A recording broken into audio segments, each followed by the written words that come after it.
pengangkatan Saudara Kaesang Pangarep sebagai Ketua Umum Dewan Pimpinan Pusat Partai Solidaritas Indonesia.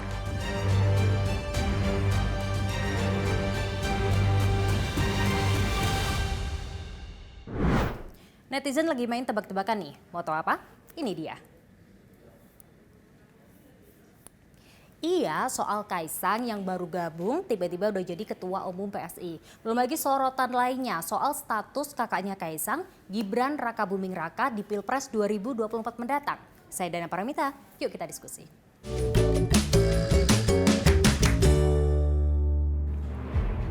Jadi unggahan netizen ini adalah soal posisi Kaesang jadi Ketua Umum PSI padahal baru 2 hari jadi kadernya.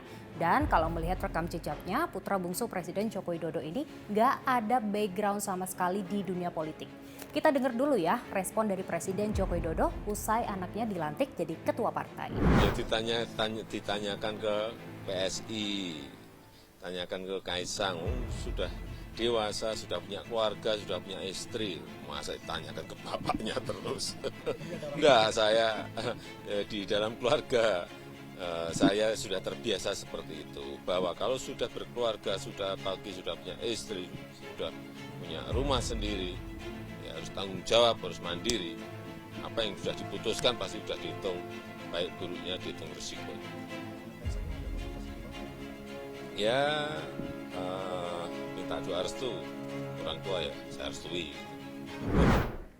Deklarasi Kaesang sebagai Ketua Umum PSI memang memunculkan banyak tanda tanya. Bahkan Kaesang juga bilang terjunnya ia ke politik tidak terlepas dari sosok Presiden Joko Widodo yang menjadi panutannya. Jangan-jangan gabungnya Kaesang ke politik bukan semata-mata karena manuver pribadi. Apa kata pengamat? Ini PSI berkelindan ya dengan Pak Jokowi gitu. Kita tahu bahwa PSI ini kalau saya amati sejak lama gitu adalah partainya Jokowi, partai binaan Jokowi. Dan dalam hal ini keduanya saling menguntungkan. Pak Jokowi dengan keluarganya, lalu menguntungkan PSI juga. Kenapa?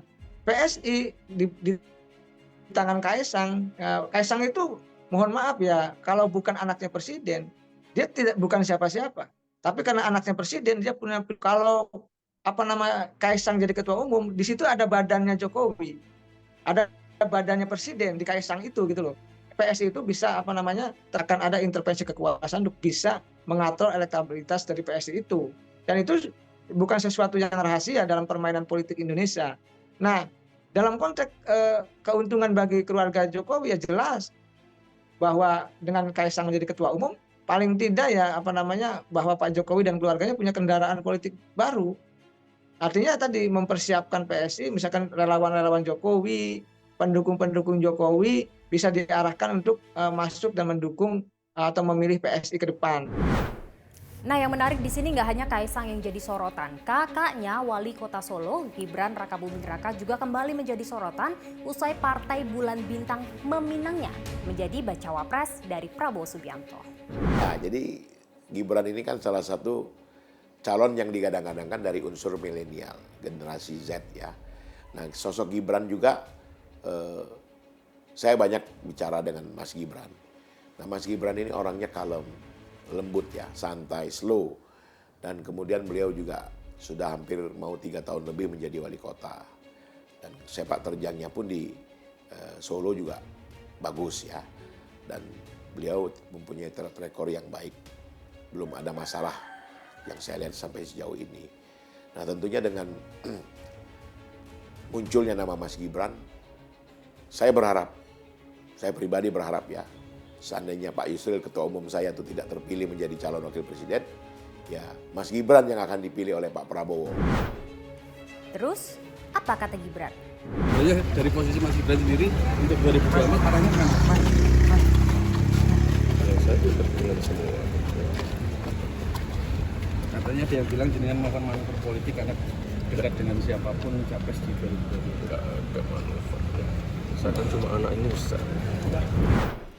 Nama Gibran Rakabuming Raka di bursa cawapres bukanlah hal baru. Bolak-balik, putra sulung dari Presiden Joko Widodo ini menempati elektabilitas paling tinggi kalau dibandingkan dengan nama-nama lainnya. Tapi hingga saat ini Gibran masih kepentok dengan syarat usia minimal Capres-Cawapres 40 tahun. Nah, sekarang apa kabarnya gugatannya sudah berjalan di MK? Masalah batas usia calon presiden, wakil presiden, baik minimal 35 tahun atau maksimal 70 tahun. Menurut saya itu open legal policy. Yang menentukan itu adalah positif legislator. Positif legislator itu DPR dan pemerintah. Kalau Mahkamah Konstitusi itu kerjanya negatif legislator, artinya hanya membatalkan kalau sesuatu bertentangan dengan undang-undang dasar.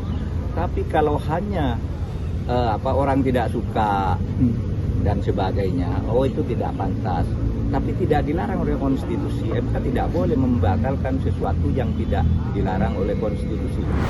Presiden Jokowi dengan politiknya, ayah sebagai presiden, putra sulung sebagai wali kota Solo, kini putra bungsu sebagai ketua umum, bahkan menantunya wali kota Medan. Ya, saya sih melihat iya ya. Kan tidak bisa dibantah bahwa kalau keluarga atau anak ya, ayah berpolitik itu kan bagian daripada membangun dinasti politik. Dan memang tidak ada aturan yang melarang di Indonesia.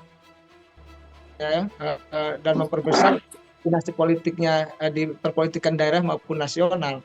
Ya saya sih melihat begini, bukan berarti tidak boleh, tetapi dinasti politik itu harus menghadirkan, harus memunculkan keluarga-keluarga yang berkualitas, yang berintegritas, yang capable. Tetapi kalau yang dimunculkan adalah keluarga yang tidak punya kapasitas, tidak punya kapabilitas, tidak punya integritas, tidak punya pengalaman, ya di situ akan rusak tatanan partai politik maupun ketika sudah nanti menjadi pejabat negara. Bagaimana Pak Jokowi bertekad untuk mengawal, memastikan agar program-program menuju Indonesia Maju itu akan dilaksanakan. Dan salah satu tiang atau pilarnya selain partai politik, selain legislatif, ya kan Kaisang bertekad agar PSI punya fraksi di DPR adalah di eksekutif, dan itu bisa dilakukan apabila Gibran menjadi wakil presiden, katakanlah untuk Prabowo ataupun untuk Ganjar Pranowo.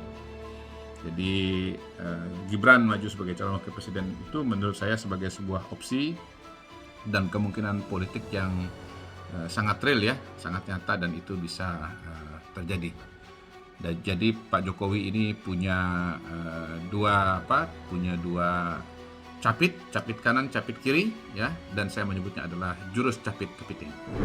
Politik nggak bisa lepas dari yang namanya kekuasaan dan kepentingan.